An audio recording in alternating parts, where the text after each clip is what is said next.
Welcome back to Open. The recent fatal shootings of two black men, one from Tulsa, Oklahoma, the other from Charlotte, North Carolina, has left one activist no choice but to not vote until Black Lives Matter.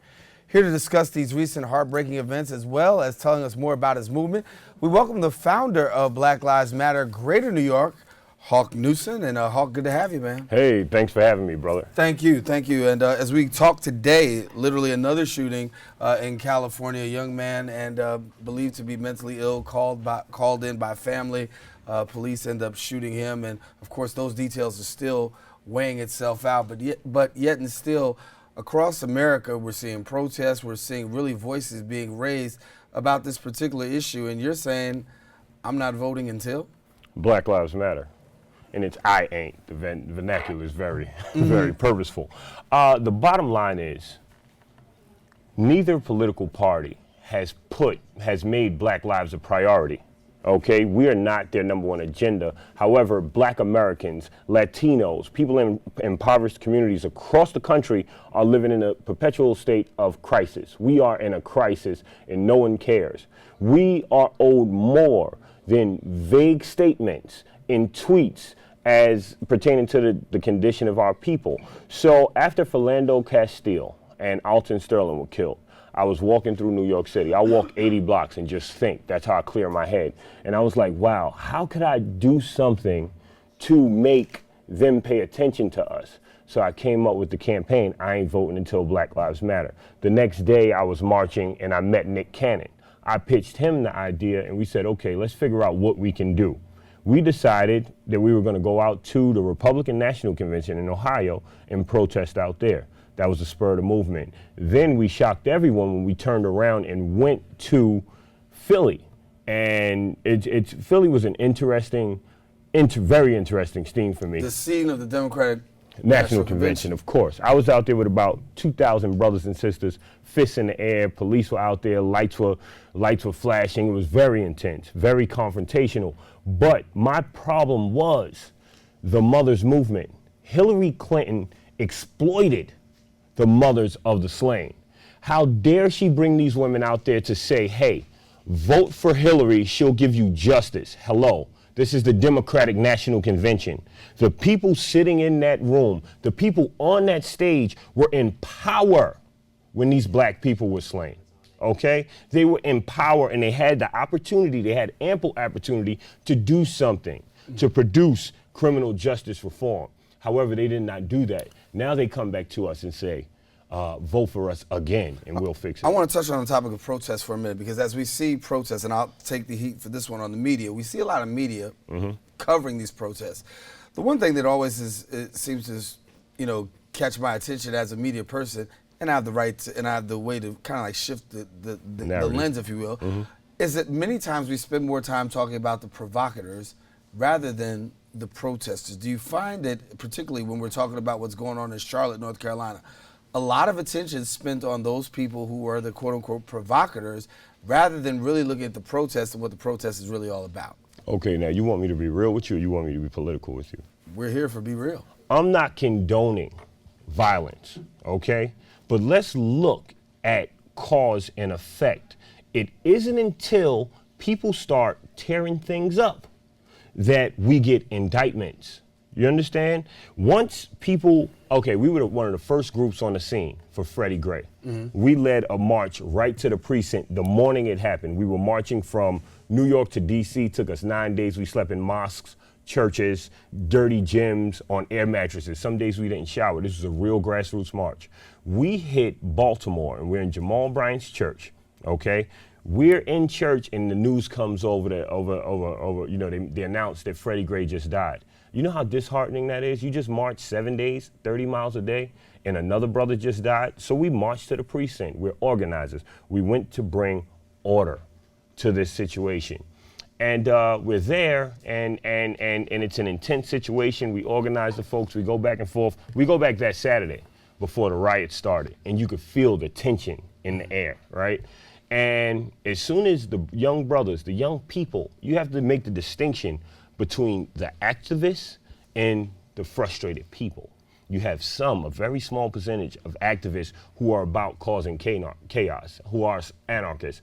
But the people who come out, the people that America does not want out in the streets, that will tear things up, that's who gets out there when they're extremely frustrated and they don't know how to express themselves. They don't know how to express that pain, how to vent other than destroying things. Since we have you here, give us a little bit about what has occurred positively out of this, because you take a lot of heat for Black Lives Matter. People will say that you're not as active when it comes to incidents like Chicago, where there's continuous crime day after day. Since I got you here, answer some of those people who say, listen. I'd love to talk about this. And we call it Black Lives Matter New York's mission to end the violence and promote peace and unity. We actually had a rally on Saturday through Brooklyn.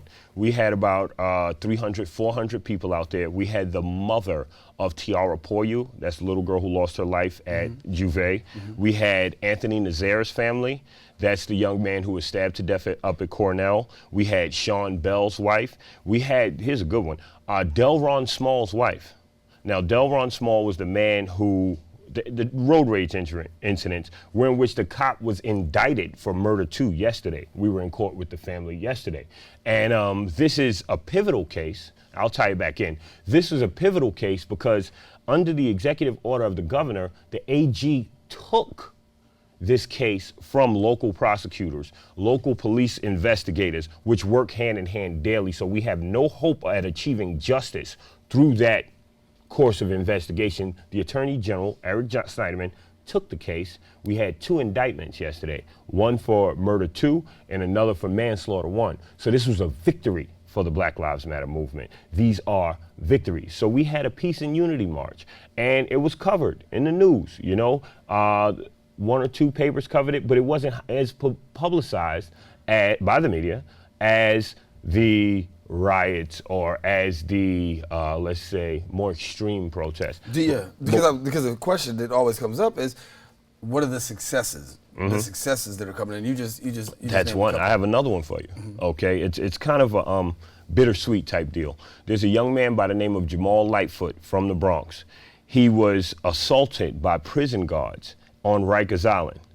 The reason was he looked at a chief in the eye. The chief walked out of the cell and said, F him up. So the riot squad, which are referred to as the Turtles, I'm 6'5", 250, these guys are my size. They're jacked, okay? They went in there and beat this man within inches of his life. They broke every bone in his face. We put pressure on. He had a great attorney who also strategized. These cops, 8 cops were convicted of the gang assault, 6 gang assault. They each got sentenced to 5 years, some more, about a week or 2 ago. But there were 2 officers. There were 2 officers who were given a get out of jail free card. They falsified documents. Okay, these are my problems with some of the politicians. Why isn't Hillary Clinton has a criminal justice platform? Why isn't she elevating the falsification of government records to a felony? That's how you break down that blue wall. And you talk a little bit about protesting, but I want to get this in here, and I know I got a few Okay, I'm sorry. No, it's fine. It's me. Protesting and policy, because there's 2 different things that you got going on. You got on one side, you got you guys who are out there protesting, but 2, you also are challenging policy. Right on. Can you speak to the fact of the policy that you guys are working in, that policy initiative? Absolutely. I ain't voting until Black Lives Matter means that you must meet our demands. What are our demands? We want an independent investigative agency that will investigate and prosecute instances of excessive force and police brutality that result in death or serious injury. Once again, you're taking the power from the police and the district attorneys who fail to prosecute them across the board, and you're putting it in the hands of an independent agency. Give it to the feds. Give it to anybody but these people who work hand in hand with each other. What I'm saying is black people are slave-minded. You hear me? Slave-minded. They think since Massa gave us the right to vote, we have to go out and vote because Martin Luther King marched and John Lewis got busted in his head when he was marching with Dr. King. I'm saying, yeah, they did. And I pay homage to my ancestors. But they marched for the power to vote. Now we hand our votes over willy-nilly. We just vote because we have to. Oh, we have to vote. It's the thing to do. So you're saying more vote for the right person as far as doing what you're doing? Vote for the person who advances your interests. Jews do it. Chinese do it. You name the ethnic group, and they've learned how to vote in a block.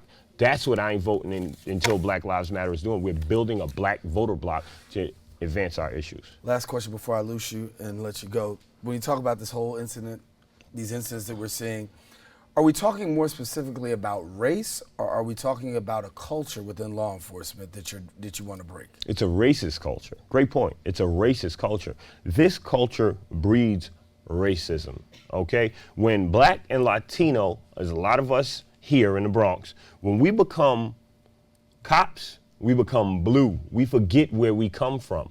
That's the problem. We're adapting to the policies and the mindset of the police department instead of identifying with our people. That's where community policing comes in. We're protecting that blue instead of protecting our own people, and we must find ways to break that culture.